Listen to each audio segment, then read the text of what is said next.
action. What was I thinking? 53 videos in a year? Why not 12? That I could manage. We're rolling. Oh, hi.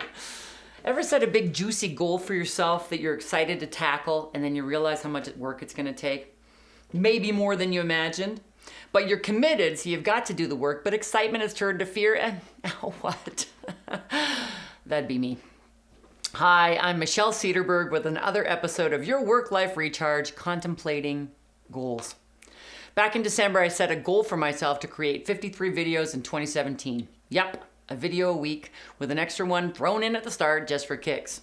It seemed absolutely doable at the time. Ideas always seem more manageable when they're still in your head.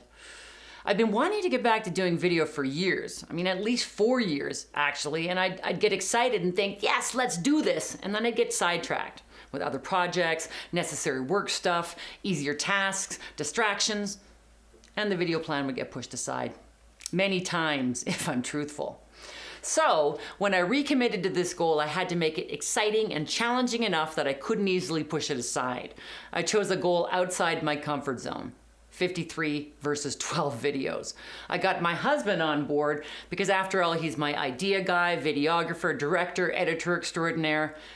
And I made a public declaration of my plans to a lot of people. There's power in accountability and there's power in public declarations. So why don't I do that right now this year?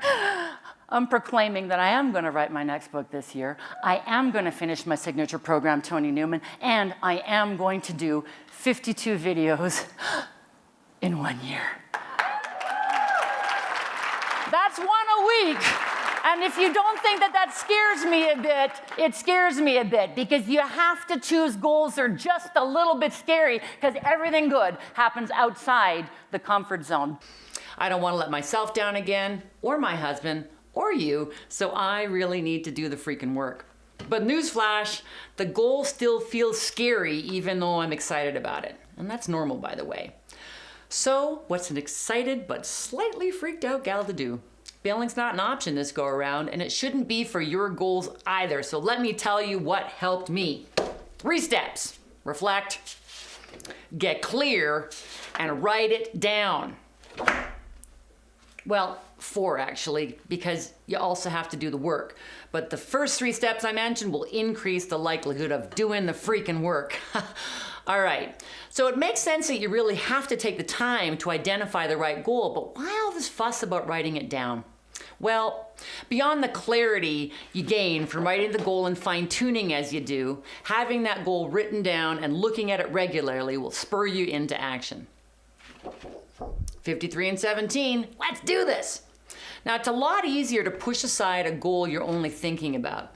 But if it's in your face every day, especially if you've shared it with lots of people, you're more likely to get after it. And by getting clear about what's important and writing it down, you've created a mission statement of sorts to help you stay the course when time and energy may be in short supply. Think about it.